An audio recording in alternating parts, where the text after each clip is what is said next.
You cannot even show me one Bitcoin? Gentlemen, this is...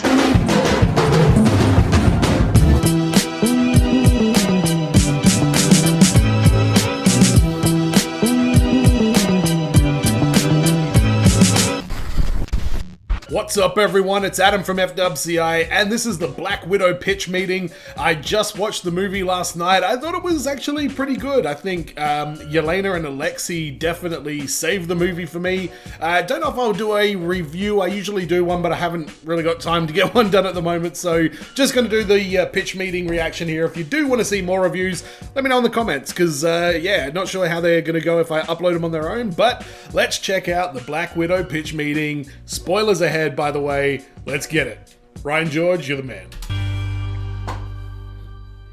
So, you have a movie for me? Yes, sir, I do. I was thinking we could do a Black Widow movie. Oh, did you not? You know what? One thing I say about this guy, he always has a very funny lead-off joke. And in this one, it's just, we're going to make a Black Widow movie. Uh-huh. Wait a minute. She's dead, isn't she? Yes, sir, I do. I was thinking we could do a Black Widow movie. Oh, did you not see Avengers Endgame? 'Cause I have terrible news. No, I did see that movie, actually. Okay. Yeah, see, I figured we could set the movie a couple of years in the past, you know, when it would have made more sense to make it. Oh yeah, why did we wait so long to do this? Well, remember that whole leaked email situation with the old Marvel Studios head Ike Perlmutter, where he was like, female-led superhero movies don't make money, and he listed a bunch of examples? Nope, stop. But then Wonder Woman was a success, so I was at... What?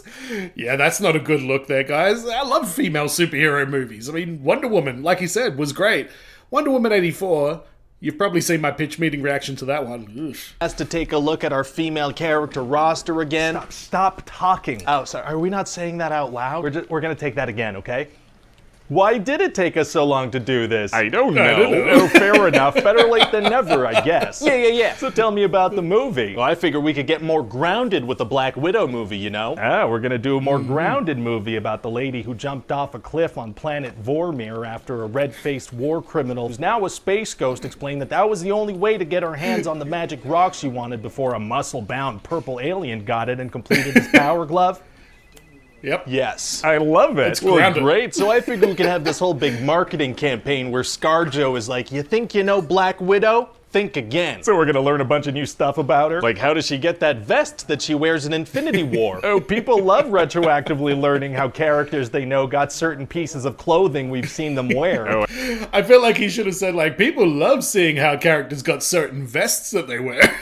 I certainly hope they do, sir, because we've been really leaning into that for the past 5 years or so. We have, God. yeah. We're also going to shed some new light it on was the good, character. but- Like, for example, did you know she went on a little adventure between Civil War and Infinity War? Oh, neat. Yeah, so it turns out when Natasha was a kid, she had Little like adventure. a fake family in Ohio, but they were actually Russian operatives living undercover. Okay. And then we're going to jump forward in time, and Natasha's on the run from General Ross because of the Sokovia Accords. He's from some of the other movies. He is. It's all connected. Wow.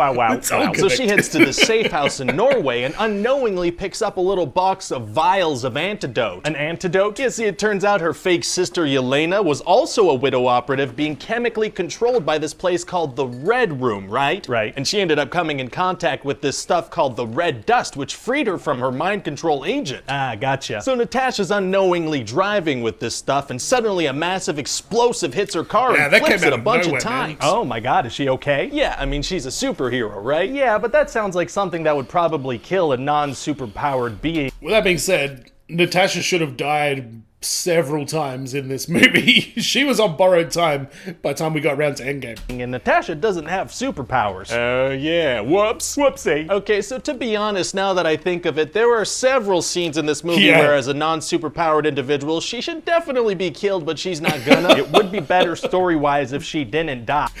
That fall was amazing as they're talking about this. Well, she should definitely be killed, but she's not gonna. It would be a better long fall. story-wise if she didn't die. Yeah, because we already know know when she dies anyway, so then she's gonna get attacked by this villain called Taskmaster. Oh, people love that didn't mind character. Very cool Taskmaster. mimicking Taskmaster. capabilities, entertaining Taskmaster. personality. Yeah, so I figure we could do like a Deadpool kind of thing. Yeah, bring a character that people love to the big screen in an enjoyable way, sure.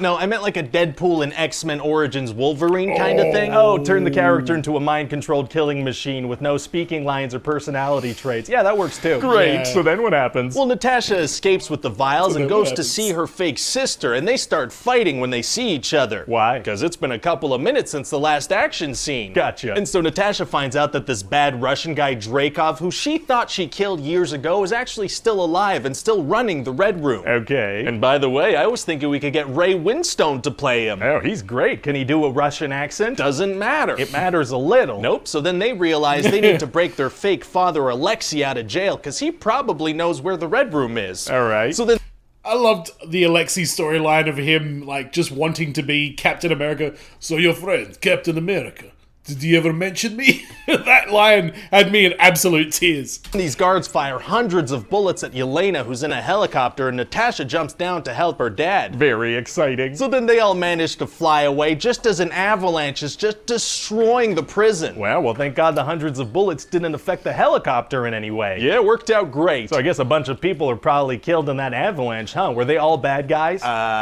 Yeah. You sure? I'm sure some of those guards were just people working there to try to feed their families. Sir, we're on to a the good next point. scene, There was a so lot don't of worry death about in that that. scene. Oh, okay. So it turns out Alexei doesn't actually know where the Red Room is, so they have to go see their fake mother, Melina. Okay, sure. And it turns out she's still working for the Red Room, but then her and Natasha have a heart-to-heart, and that seems to change everything for her. So what do they do? Well, they secretly use those face mask things to swap appearances. Well, why do they switch appearances? Well, because this way Natasha can get close to Dreykov. Does that work? Now, he sees right through the disguise and pulls the mask off pretty much immediately. Right, so why do they swap faces? Well, because Melina's the one who designed the cells in the Red Room, so she's able to open them up. do you think maybe it might have been easier to just explain to Natasha how to open the cell instead of having her impersonate a woman she hasn't seen in several like the way it decades? was. Maybe, but so now Natasha has to go up Several against decades. Dreykov and Taskmaster, who we're going to reveal is Dreykov's daughter. Oh, okay. No, see, this is kind of a big deal because Natasha always assumed she killed her when she was a little girl as kind of intentional collateral damage when killing Dreykov. Natasha intentionally killed a child? Well, the Yeah, child man. didn't really die, so morally we're all good. Well, so then mate. we're going to flash back to Melina.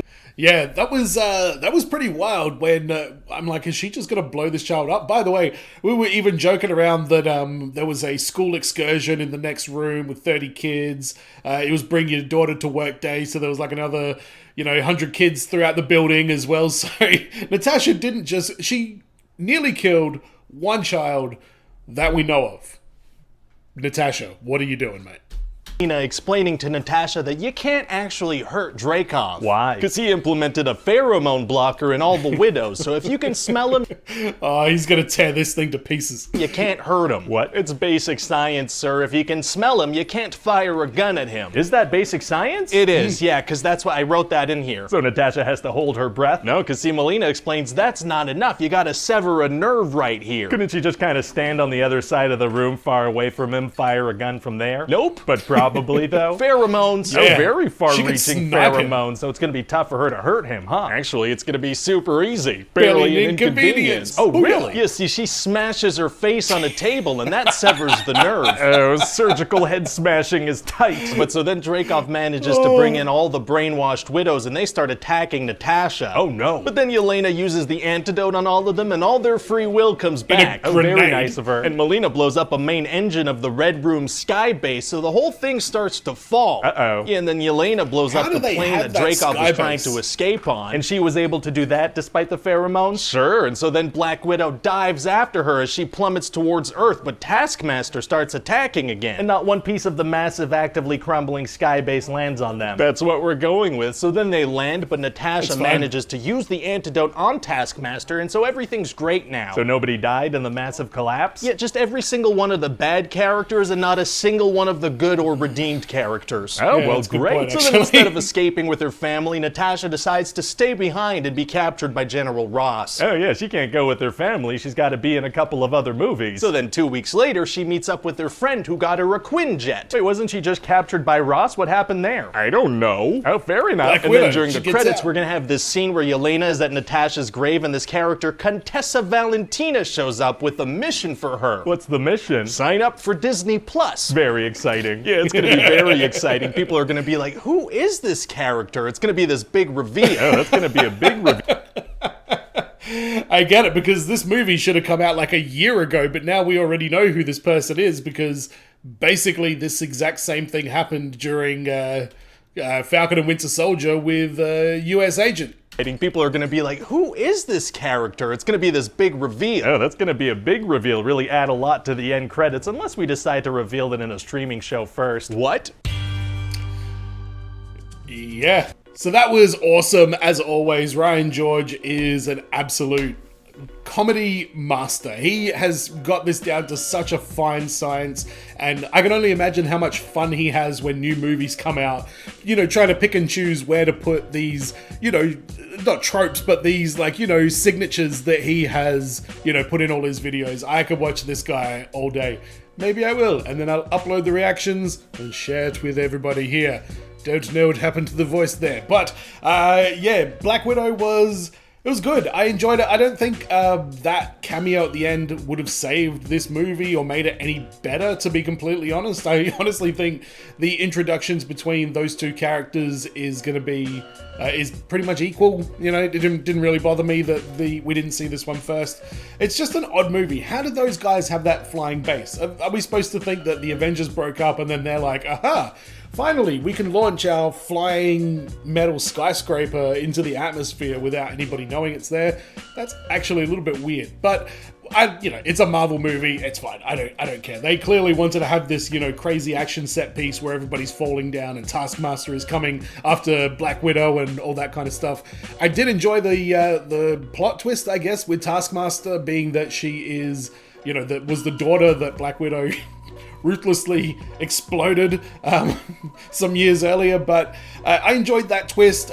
They didn't need to have some big crazy villain, and I think Marvel does a pretty good job of taking a villain that maybe has a significant you know, history and turning them into some more of a part player. Obviously, people are going to probably look at the Mandarin for that. I don't know how I feel about that. Ben Kingsley was still hilarious, but oh man, that was that kind of took the air out of the room for Iron Man 3, I think. But let me know in the comments what you guys thought about the Black Widow pitch meeting and Ryan George. This guy's a legend. Alexei is also a legend, and so is Yelena.